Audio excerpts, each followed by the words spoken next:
Estamos hoy empezando un nuevo capítulo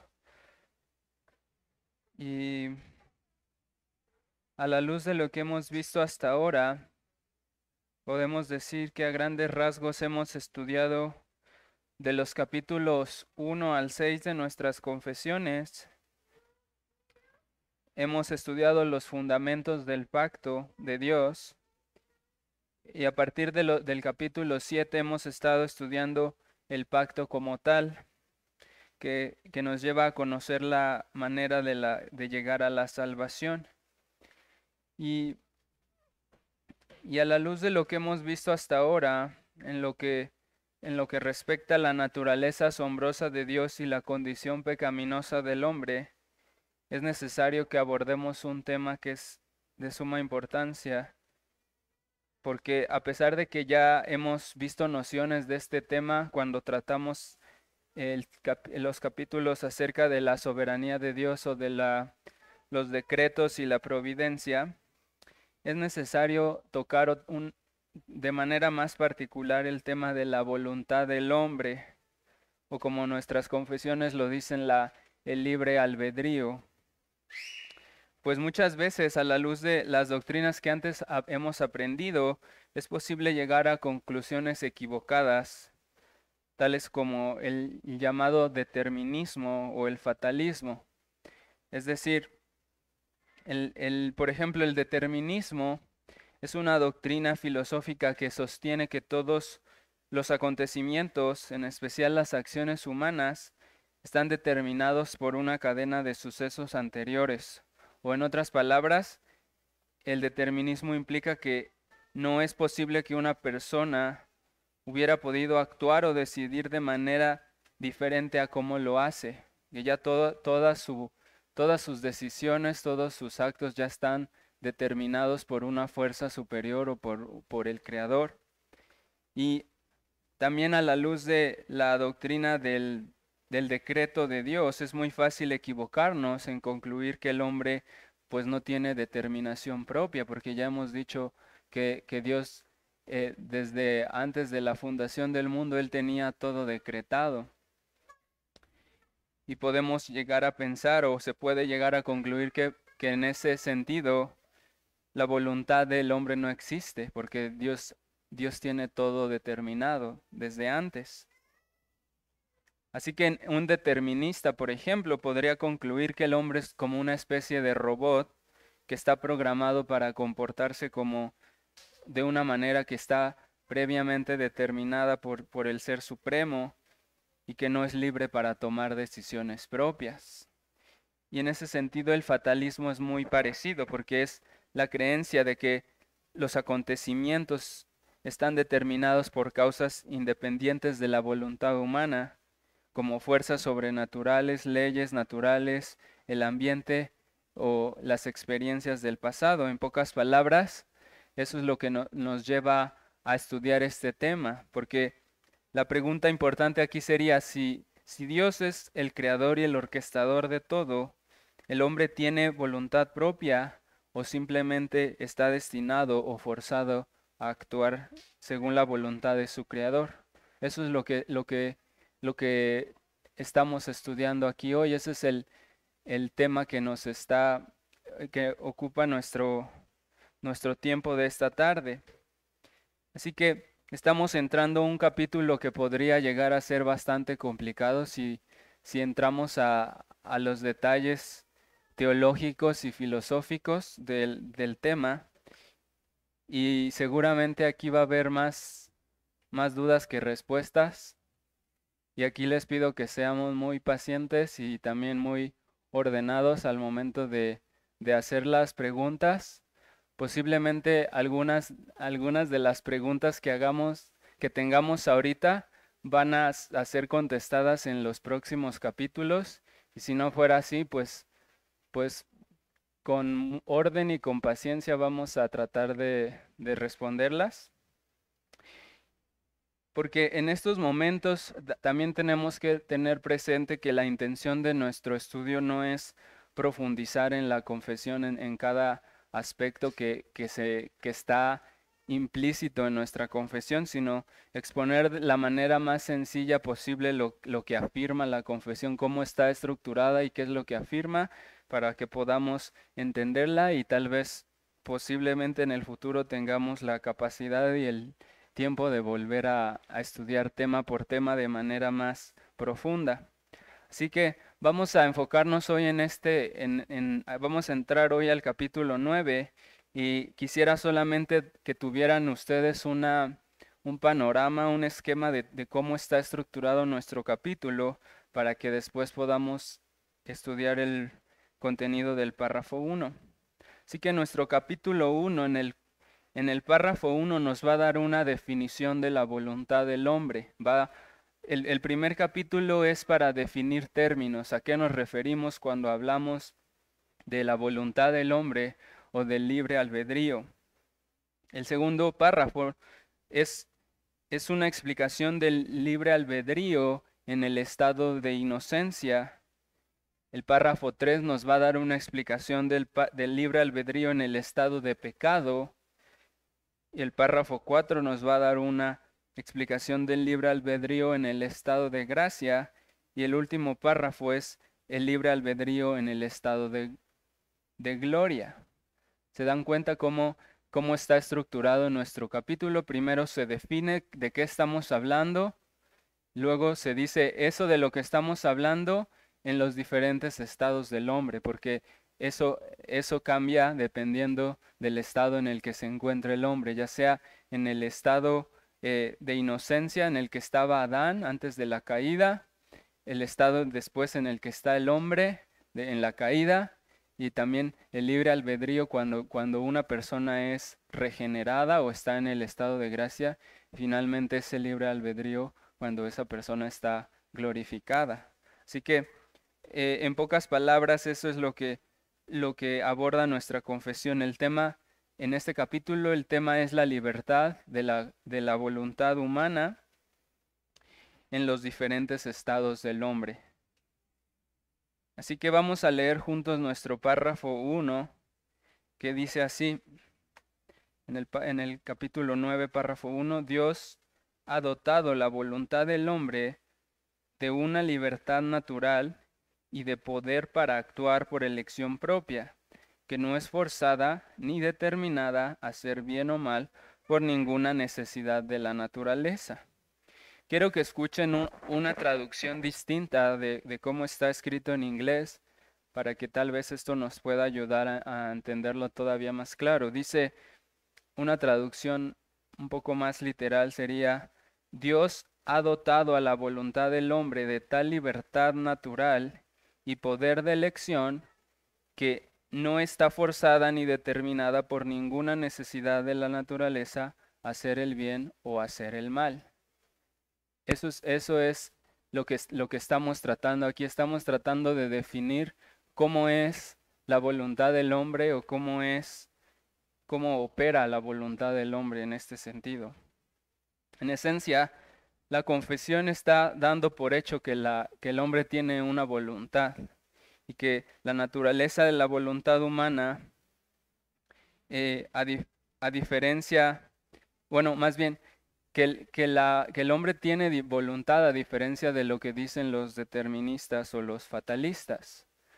Porque cuando uno llega a esas conclusiones de que todo está determinado por Dios y que por lo tanto la voluntad del hombre queda anulada, entonces pues se cometen bastantes errores en el entendimiento de la palabra de Dios. Y uno puede llegar a decir, pues yo no me he arrepentido porque Dios no ha querido que me arrepienta, por ejemplo, o cosas por el estilo. Entonces, a diferencia de ellos, la fe reformada va a afirmarnos que el hombre sí tiene voluntad propia. El hombre no es un robot que solamente sigue comandos que alguien ya le puso antes y que simplemente está como repitiendo o haciendo de manera involuntaria lo que no quería hacer. Entonces, el hombre sí tiene voluntad y esta voluntad es libre de actuar por sí sola y no hay nada en su naturaleza que la predisponga o que la fuerce a elegir una u otra cosa. sea buena o sea mala. Ese es el punto de nuestra confesión, que nuestra voluntad no está forzada por algo que hay en nuestra naturaleza. No es como que por naturaleza eh, el hermano decidió sentarse ahí porque su naturaleza lo llevó a sentarse en esa mesa, en esa silla en particular. No es por naturaleza, no tomamos esas decisiones, son decisiones que tomamos con nuestra mente, consciente y con una intención clara que tenemos, o a lo mejor no tan clara. A lo mejor el hermano no supo por qué, no razonó, no hizo todo un razonamiento de por qué se iba a sentar hoy en esa silla, pero hubo una determinación propia de él, no hubo nada que lo forzara a sentarse ahí. Incluso si ese fuera el último lugar que había y se tuvo que sentar ahí, él tomó la decisión de ocupar ese último lugar, pero no fue forzado por ninguna causa externa ni por causa de su naturaleza. Entonces, la confesión nos da ejemplos, nos da textos de prueba en Mateo 17:12, donde dice: Mas os digo que Elías ya vino y no le conocieron, sino que hicieron con él todo lo que quisieron.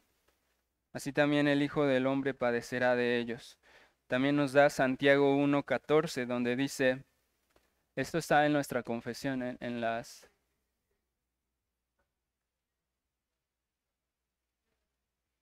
Porque hicieron, eso es a lo que iba a llegar, ¿no? Dice, hicieron todo lo que quisieron. O sea, habla de que ellos tienen la capacidad de hacer lo que ellos quieren. Mateo 17:12. ¿O está mal la cita? ¿Sí? O sea, ese es el punto de la confesión. Cita ese ejemplo de que los hombres hacen lo que ellos quieren. O sea, no es como que, no es que Dios los obligó a que rechazaran a Elías, ni que crucificaran a Cristo. Ellos hicieron lo que ellos quisieron. En Santiago 1:14 dice, sino que cada uno es tentado cuando de su propia concupiscencia es atraído y seducido. Y también nos da Deuteronomio 30:19, donde dice, a los cielos y a la tierra llamo por testigos hoy contra vosotros, que os he puesto delante la vida y la muerte, la bendición y la maldición. Escoge pues la vida para que vivas tú y tu descendencia. Ahora, bien, al ver estos ejemplos, podríamos decir como dice Jonathan Edwards en su Tratado de la Voluntad, que no es tan necesario tomarnos la molestia de definir la voluntad, porque la palabra voluntad se entiende también como cualquier otra palabra que pudiéramos usar para explicar qué es la voluntad. Podríamos pensar que cuando hablamos de voluntad es algo que todos entendemos, que sabemos qué es voluntad, pero, pero es muy necesario que lo definamos, y nuestros autores de la confesión sabían que era de suma importancia definir a qué se referían con voluntad o como lo tenemos traducido, libre albedrío. Es necesario definir nuestros términos porque eh, ellos estaban conscientes de que si no defines lo que estás diciendo, puedes caer en muchos errores que otros ya han caído, o podrías estar añadiendo conflictos al gran debate que ha habido acerca de la voluntad humana a lo largo de la historia. Porque esto es algo que tal vez para nuestro contexto no es tan relevante, que si el hombre tiene voluntad o no, que si nuestras decisiones están controladas por Dios o no. Eso a lo mejor para nosotros en nuestro contexto nunca hemos visto personas en la calle debatiendo si existe la voluntad o no, pero, pero este es un debate muy, muy grande que ha existido, y, y cuando uno define sus términos y define a qué nos referimos es cuando tenemos claridad de qué es lo que estamos diciendo. Entonces, un mal entendimiento de ese tema podría hacer mucho daño en nuestros entendimientos de asuntos fundamentales del cristianismo. Por ejemplo, dependiendo de cómo interpretemos qué es la voluntad o el libre albedrío del hombre, es como vamos a interpretar eh, los textos que hablan acerca de eso. Por ejemplo, el de Mateo 17:12, cuando dice que ellos hicieron con él todo lo que quisieron. ¿Acaso significa que el hombre puede hacer lo que él quiera en el sentido de que él puede tomar por sorpresa a Dios? ¿O que se salga algo de su control? Porque el hombre hizo lo que quiso y entonces Dios pues estaba como atado de manos esperando a ver qué iba a decidir el hombre. Si no definimos precisamente qué es el libre albedrío del hombre o la voluntad del hombre, nuestros términos podrían, o nuestra manera de entenderlo podría hacer que entendamos de manera incorrecta la escritura. ¿Acaso es el texto dice que los hombres hicieron con Juan el Bautista cosas que Dios no tenía previstas? Que simplemente Dios estaba esperando, Dios les mandó al profeta y dijo, pues voy a ver cómo reaccionan, a ver si lo reciben o no, y estaba esperando a que ellos decidieran si iban a escuchar o no a Juan el Bautista, como si él tuviera la necesidad de estar ahí para poner un plan B si algo no salía como él lo tenía esperado. Eso es lo que cree el teísmo abierto, como se llama en la teología, es que la voluntad del hombre es tan libre que puede hacer cosas que Dios no, o sea, Dios sabía que eso podía pasar, pero estaba esperando a que sí pasara o no pasara dependiendo de, de lo que decidiera el hombre. El teísmo abierto cree que que para Dios el futuro está abierto a diferentes posibilidades y y que al final el hombre determina algo y entonces Dios ya como que nada más está esperando a ver qué va a pasar con lo que el hombre haga para poder responder. Por ejemplo, ¿qué pasa con Santiago cuando dice que cada uno es eh, tentado cuando de su propia concupiscencia es atraído? ¿Acaso significa que la voluntad del hombre es tan libre que él puede decidir vencer cualquiera de las tentaciones, o todas las tentaciones? El hombre tiene esa libertad, su voluntad está tan libre que él dice, ay, pues las tentaciones no las quiero y vivo sin tentaciones y estoy libre de pecado porque yo no quiero eso. O a poco significa que el hombre peca, no peca voluntariamente, sino es por culpa de las tentaciones. El hombre es como, está como en un estado neutro y su voluntad es como, no tiene voluntad, simplemente está como esperando a reaccionar a algo y si este día me tientan, pues caigo en la tentación y si mañana no me tientan, pues no caigo en la tentación y simplemente estoy así como siendo moldeado por las circunstancias que me van rodeando. ¿O qué pasaría, hermanos, por ejemplo, con Deuteronomio 30:19, donde dice, a los cielos llamo por testigos hoy contra vosotros que os puesto por delante la vida y la muerte, la bendición y la maldición? Escoge pues la vida para que vivas tú y tu descendencia. ¿Significa que el hombre puede decidir si va a ser salvo o no va a ser salvo?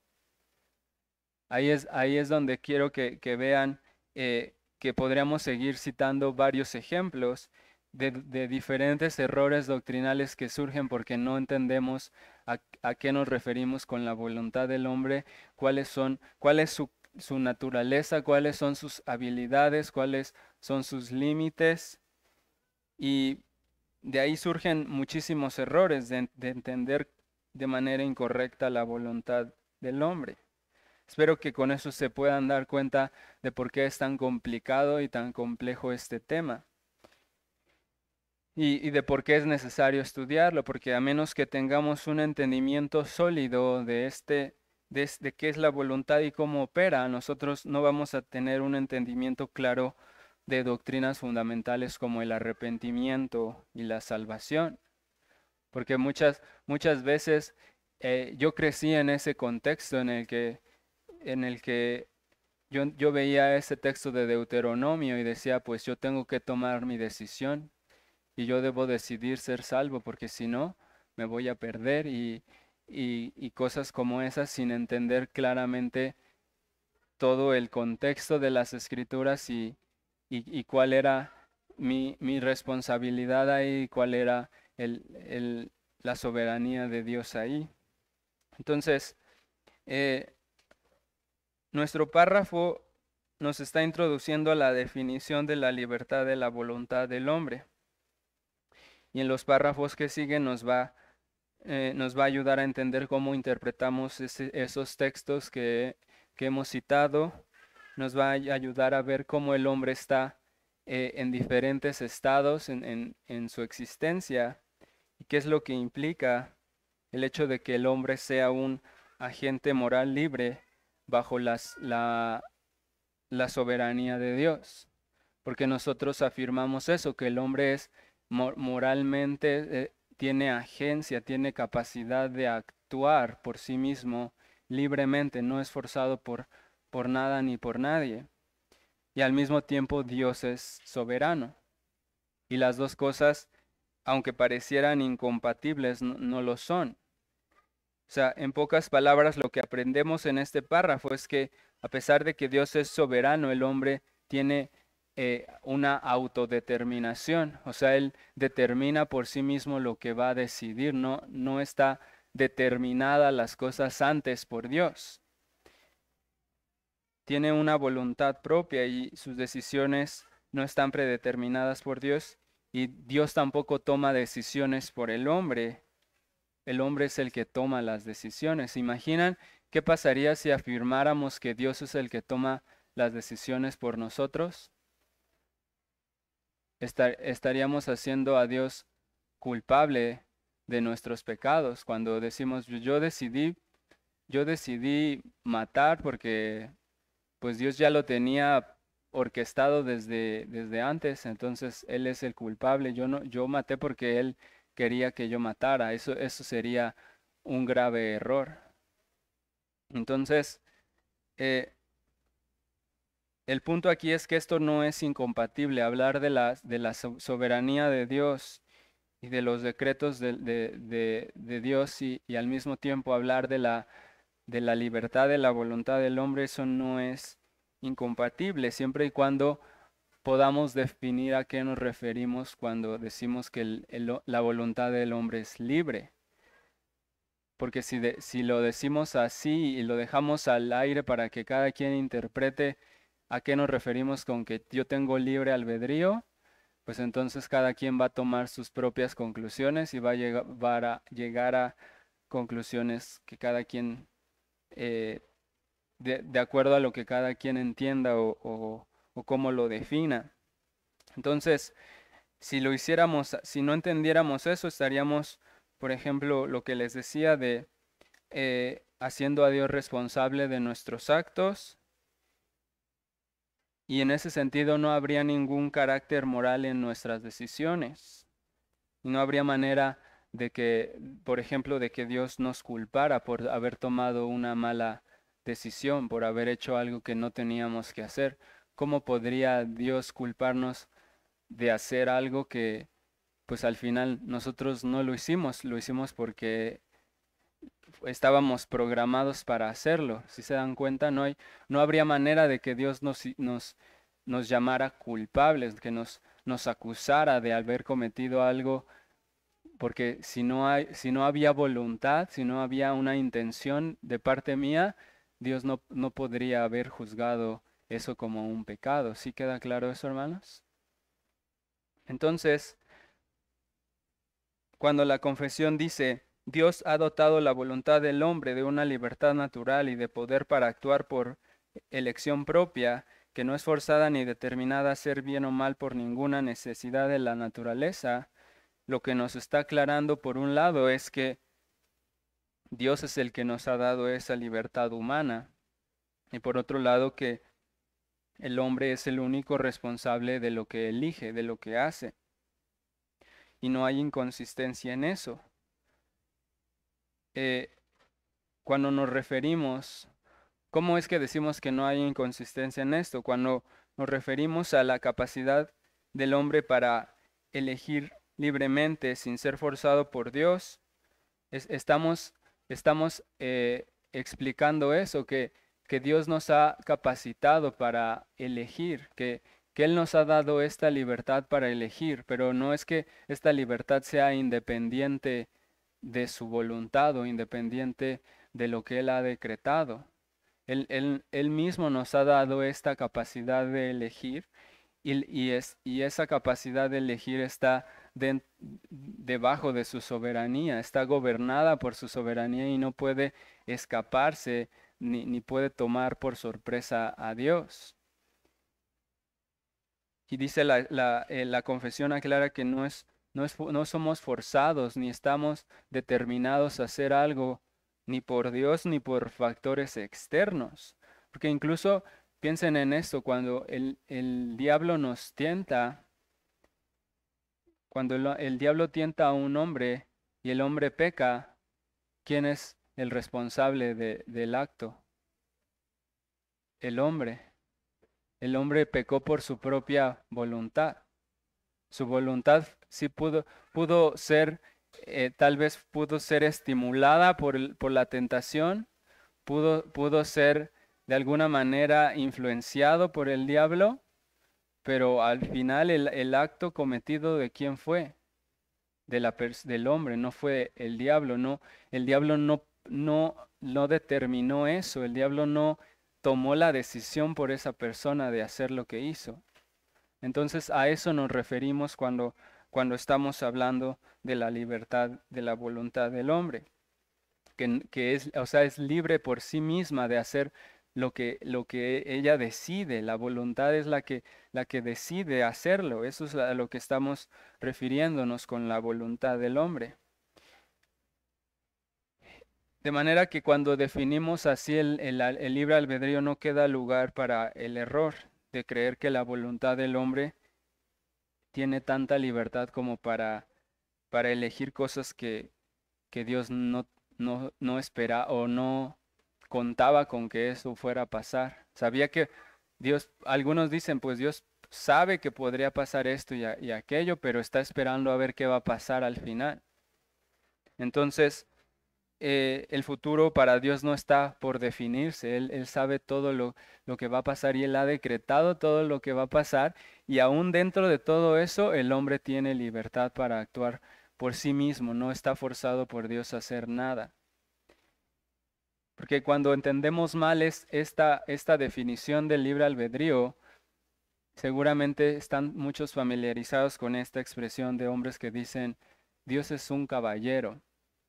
¿Quién no ha escuchado esa expresión que te dice, es que tú debes creer en Él, pero Él es un caballero, Él quiere que tú creas en Él, pero está esperando a que tú decidas, porque Él te dio libre albedrío para que tú decidas si quieres ser salvo o no, y, y Él no te puede obligar a creer, entonces Él está esperando así como que a ver si cree en mí, porque espero que crea, que le vaya bien y Él es todo un caballero y está esperando a que tú tomes tu decisión. Eso es lo mismo que afirmar que Dios está atado a la voluntad de los hombres, pero eso no es lo que nosotros afirmamos cuando decimos que el hombre tiene libre albedrío. El verdadero libre albedrío yo lo podría definir diciendo que es la facultad que tiene el hombre de ejercer su voluntad en conformidad a sus deseos y a lo que su mente considera como bueno o como malo.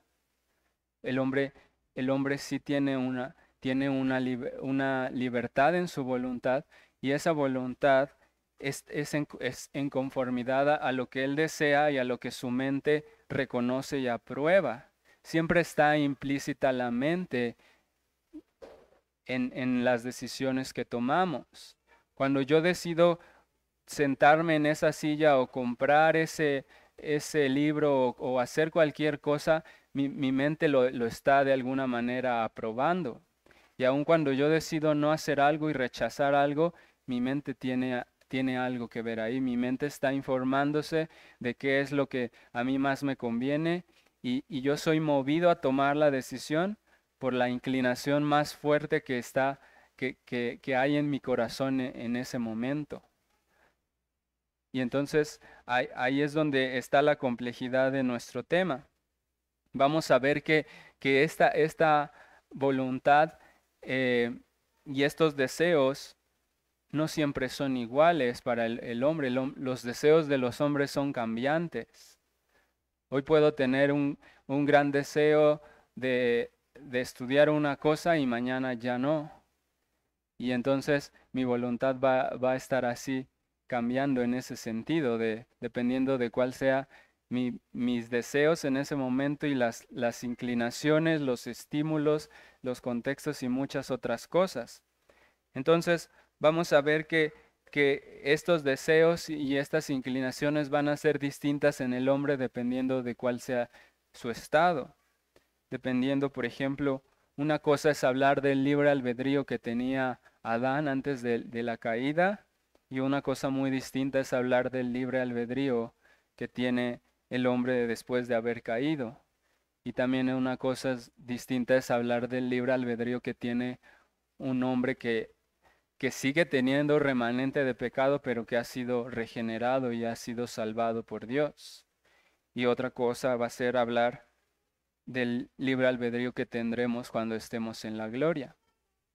Entonces, iremos estudiando paso a paso este tema, no perdamos la paciencia y seamos conscientes de que es un tema difícil, estudiando y orando para que el Señor nos ayude a entender mejor este tema y aplicarlo a nuestra vida de piedad. Y entonces, si hay alguna pregunta, este, sí, hermanos.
Es que cuando hablamos del libre albedrío, nuestras palabras en inglés, en español se refieren al libre arbitrio, a la libre forma de tomar, la capacidad de tomar una decisión.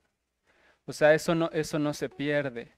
Lo que está hablando Lutero, él dice que es la esclavitud de la voluntad, porque está yendo en contra de un tratado humanista que dice que es la libertad de la voluntad y habla de que el hombre es libre para elegir como que si fuera de Dios, independiente a Dios.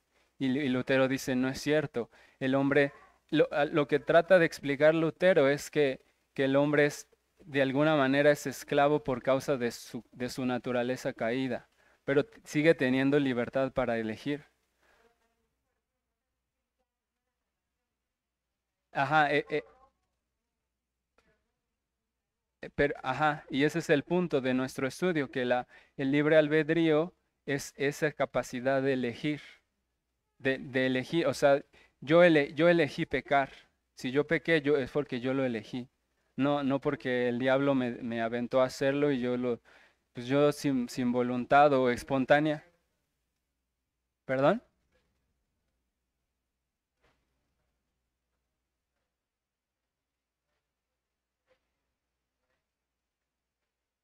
Ajá.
Y entonces aquí lo importante es entender que estamos hablando de una capacidad del hombre, no estamos hablando, eh, es que el error que hemos adquirido es, escuchamos libre albedrío y luego lo asociamos con elige si eres salvo o no eres salvo. Pero estamos yendo más hacia atrás, hablando de, las palabras en inglés son más claras, es la libre voluntad. O sea, la voluntad como tal, la capacidad humana que yo tengo, mi voluntad, mi capacidad de escoger, ya sea, como decía la hermana, escoger si me pongo un traje o me pongo un suéter o me pongo tenis o zapatos, o elegir si voy a golpear a una persona o no la voy a golpear. Todas esas cosas son capacidad, es una capacidad de la que estamos hablando. No estamos hablando inmediatamente de la salvación, estamos hablando en general de la capacidad de los hombres, sí, sí.